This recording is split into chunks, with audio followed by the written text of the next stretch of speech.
बिस्मिल्लाहिर्रहमानिर्रहीम। नाज़रीन, मैं हूँ जावेद बलोच और आज जो मामला आपके सामने हम रखने जा रहे हैं वो ऑफिशियल सीक्रेट एक्ट के से मुतल्लिक है। और जो बयानिया घड़ा गया पाकिस्तान मुखालिफ, फ़ौज मुखालिफ, अमेरिका मुखालिफ, उस पे हम बात करने जा रहे हैं। उसके आज इस सारी साजिश के उस बयानिया के एक अहम किरदार जो एनी शाहिद थे, उन्होंने अपना बयान रिकॉर्ड करवाया है मजिस्ट्रेट के सामने।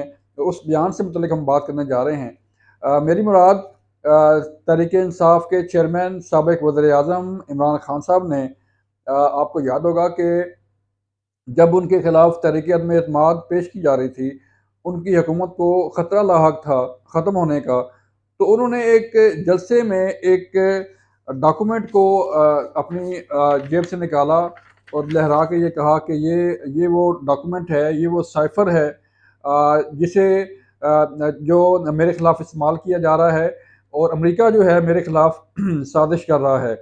मेरी हुकूमत को गिराने के लिए अमरीकी साजिश की जा रही है और अमेरिका इसमें पूरी तरह इन्वॉल्व है और ये मेरे पास उसका सबूत भी है। सबूत क्या था? सबूत जो है वो हमारे एक सफारतकार की मीटिंग का हवाला दिया गया था जो अमेरिका में हुई, और हमारे सफारतकार ने उस मीटिंग से मुतल्लिक हुकूमत पाकिस्तान को आगाह किया था कि ये मीटिंग हुई है और इसमें ये चीज़ें डिस्कस हुई हैं। फिर क्या हुआ? फिर जब ये रूटीन की बात होती है कि अगर पाकिस्तान में कोई सफ़ीर किसी मुल्क का हमारे फ़ॉरेन ऑफिस सेक्रेटरी के साथ मिलता है या हमारे फ़ॉरेन मिनिस्टर के साथ मिलता है या वज़ीर दाखिला या किसी भी अहदेदार के साथ मिलता है, तो वो अपनी हुकूमत को आगाह करता है कि मेरी ये मुलाकात हुई है और इसमें ये चीज़ें बातचीत हुई है और इन इन मौज़ूआत पे हमने बात की है। ऐसे ही जो हमारे सफारतकार थे उस वक़्त अमेरिका में, उनकी मीटिंग होती है और वो अपने मुल्क पाकिस्तान को आगाह करते हैं कि ये इन मौज़ूआत पे बातचीत हुई है। तो अब जब ये साइफ़र डीकोड होता है और डीकोड होने के बाद सेक्रेटरी ख़ारजा और फिर वज़ीर ख़ारजा और फिर वज़ीर आज़म के पास पहुँचता है, तो फिर ये फ़ैसला होता है कि हमने इसके साथ खेलना है। हमने इस साइफ़र को बयानिया की शक्ल देनी है। और ये ऑडियो लीक्स का सिलसिला जो जारी हुआ था, उस ऑडियो लीक में जो साबिक वज़ीर आज़म इमरान खान की आज़म खान के साथ और शीरी मिज़ारी के साथ और मुख्तलिफ़ लोगों के साथ जो बातचीत हुई है, उसमें ये कह रहे थे कि हमने इस साइफ़र के साथ खेलना है और इसके साथ खेलेंगे। वही हुआ। ये साइफ़र जो है वज़ीर आज़म ने अपने पास रखा और पास रखते हुए जो है उस पे उसको अपने ज़ाती मकासद के लिए इस्तेमाल किया। अब क्या होता है, जो ऑफ़िशियल डॉक्यूमेंट होता है किसी भी मिनिस्ट्री का, चाहे वो फ़ॉरेन ऑफ़िस का हो, चाहे वो वज़ारत दाखिला का हो, चाहे वज़ारत दिफ़ा का हो, मुख्तलिफ़ चीज़ें पेश होती हैं वज़ीर आज़म के सामने। और वज़ीर आज़म का जो ओथ है, जो हलफ़ है, वो क्या है? उसका उनका जब वो हलफ़ लेता है वज़ीर आज़म, तो उसमें ये लफ़्ज़ जो है वो दोहराए जाते हैं कि बतौर वज़ीर आज़म मेरे इल्म में कोई ऐसा डॉक्यूमेंट आया जो ऑफ़िशियल डॉक्यूमेंट होगा, जिसमें हुकूमत के राज़ होंगे या पाकिस्तान का राज़ होगा, या मेरे इल्म में कोई ऐसी बात आई जो रियासत पाकिस्तान के से राज़ से मुतल्लिक हो, तो वो मैं किसी को अफ़शा नहीं करूँगा, नहीं बताऊँगा। लेकिन क्या हुआ कि जब एक साइफ़र जो है वो अमेरिका से भिजवाया गया, तो वज़ीर आज़म ने, जो कि कस्टोडियन थे उस साइफ़र के, उस डॉक्यूमेंट के, उसका ख़्याल करना या उसको इंश्योर करना कि वो किसी गलत तरीके के लिए इस्तेमाल ना हो, किसी गलत जगह पे इस्तेमाल ना हो। लेकिन वज़ीर आज़म ने उसे अपने ज़ाती मकासद के लिए इस्तेमाल किया। उसे अपनी जेब में रखा और अपनी जेब में रख के उसे भरे जलसा में और मुख्तलिफ़ सोशल मीडिया पर टीवी चैनल्स पर, मुख्तलिफ़ फ़ोरम पर ये बात बार-बार दोहराई गई कि इस साइफ़र के ज़रिए मेरी हुकूमत जो है वो गिराई जा रही है और अमेरिका इस साज़िश में मुलव्वस है। अब मामला क्या है? जो इस साज़िश के अहम किरदार थे, जो उस वक़्त वज़ीर आज़म के प्रिंसिपल सेक्रेटरी थे आज़म खान साहब, जिन्होंने इस साइफ़र को इंटरप्रेट करना था, इसकी तशरीह करनी थी, और उस ऑडियो लीक्स में भी और जो बाकी चीज़ें सामने आई उसमें वो बता रहे हैं कि जो है वो मैंने इसको इंटरप्रेट करना है, मैंने बताना है कि इसका क्या मतलब है। तो आज आज उनका बयान सामने आया है, 164 का बयान, इसे मजिस्ट्रेट के सामने ये बयान रिकॉर्ड होता है और कोई भी शख्स जो है इस 164 के बयान के मुताबिक बयान देकर अपना जो एक गवाही है या अपना जो स्टेटमेंट है वो रिकॉर्ड करवाता है कि मैं मुझे इस फलां चीज़ के मुतल्लिक ये चीज़ें मेरे इल्म में हैं। तो जब ये बयान रिकॉर्ड हुआ तो उसमें उन्होंने क्या कहा? उन्होंने कहा कि 8 मार्च 2022 को सेक्रेटरी खारजा ने आज़म खान को सैफर के बारे में बताया था और शाह महमूद कुरैशी वज़ीर-ए-आज़म को सैफर के मुतल्लिक पहले ही बता चुके थे।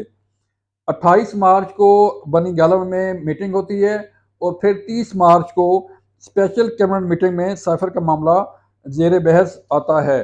अब इस सारी सूरत हाल में अगर हम आपको बताएं तो वज़ीर आज़म को ये साइफ़र पेश किया जाता है जो कि एक ऑफिशियल डॉक्यूमेंट था और उस साइफ़र को वज़ीर आज़म अपने पास रखते हैं और उसे अपने ज़ाती मकासद के लिए इस्तेमाल करते हैं। उस साजिश का बयानिया जो है वो बनाने के लिए उसको इस्तेमाल किया जाता है।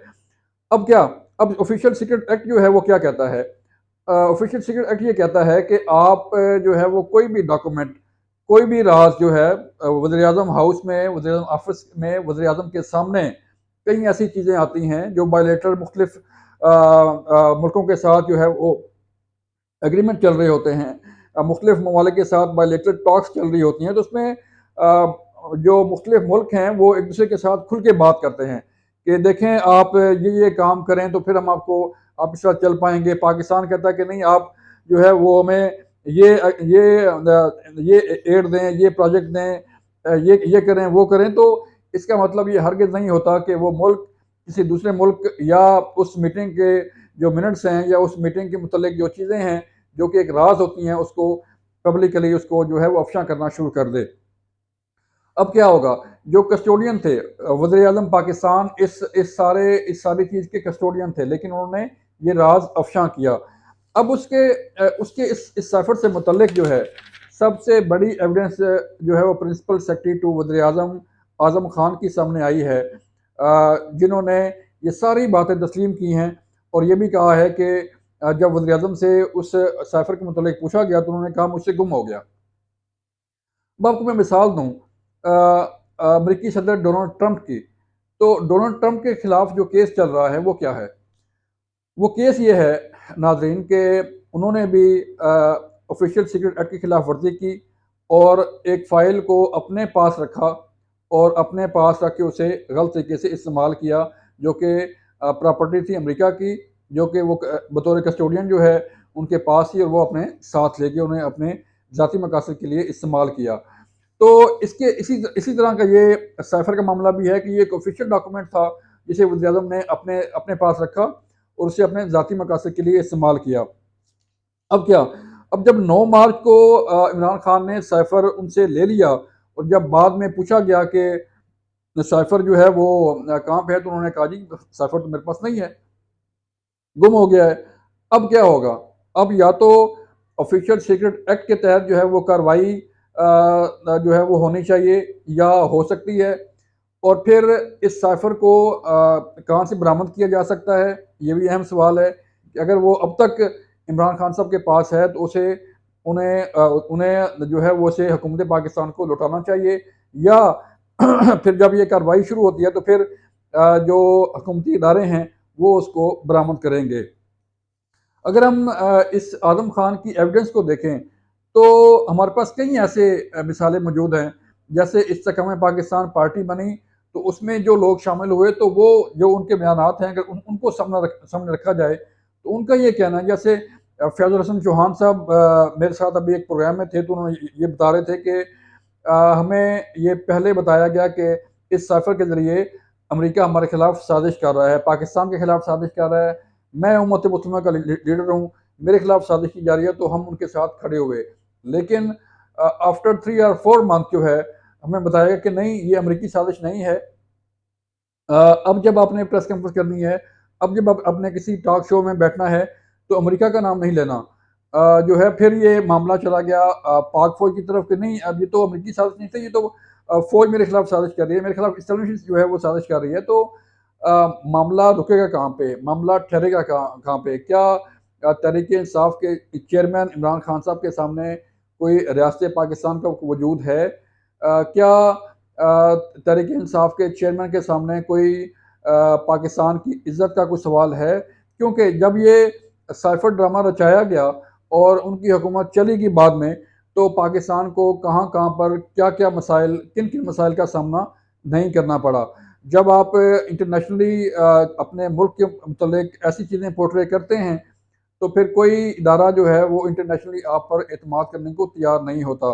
कोई मुल्क आप पर एतमाद करने को तैयार नहीं होता। यही हुआ गुज़िश्ता 10 माह से जो है वो क्या हो रहा है, आपके सामने है आईएमएफ के साथ जो एग्रीमेंट हुआ, उ उस उसमें भी यही यही चीज़ें जो है वो अदम अदम एतमाद का फुक़दान था कि एतमाद का फुक़दान इसलिए था कि अदम एतमाद की बात इसलिए की जा रही थी कि जो पाकिस्तान से मुतल्लिक इक़दामात थे, आईएमएफ जो है वो बार-बार कोई न कोई नई शर्त, कोई न कोई नई शर्त रखे जा रहा था और हुकूमत पाकिस्तान उस बामरे मजबूरी उन शराइत को तस्लीम कर रही थी, लेकिन इसके बावजूद जो है इस एग्रीमेंट को डिले किया गया और फिर एक स्टैंड बाय एग्रीमेंट जो है अभी हुआ। तो ये चीज़ें जो हैं वो मैटर करती हैं कि आप अपने मुल्क के बारे में क्या चीज़ पोर्ट्रे कर रहे हैं और क्या चीज़ जो है वो लेके चल रहे हैं, क्योंकि दुनिया में सियासत भी हो रही है।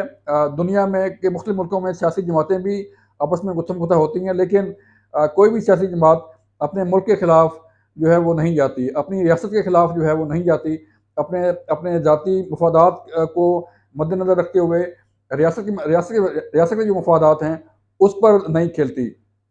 तो ये मामला अब जो है, जो हमें लग रहा है, जो हमें चीज़ें सामने हमारे आ रही हैं, वो ऑफ़िशियल सीक्रेट एक्ट की तरफ जा रहा है। अगर ये ऑफ़िशियल सीक्रेट एक्ट जो है इसके तहत कार्रवाई होती है, तो फिर इमरान खान साहब कहाँ खड़े होंगे, फिर तहरीक-ए-इंसाफ कहाँ खड़ी होगी, चूँकि तहरीक-ए-इंसाफ से के अंदर से ही पहले से 2 जमातें जो हैं वो मर्द वजूद में आ चुकी हैं, और फिर जब इलेक्शन करीब आएगा तो और कितनी जमातें जो हैं वो और कितने ग्रुप सामने आएँगे, ये बड़ा अहम सवाल है। इसके मतलब जो भी अपडेट्स होंगी हम आपको आगाह करते रहेंगे। अपना ख्याल रखिएगा। अल्लाह हाफ़िज़।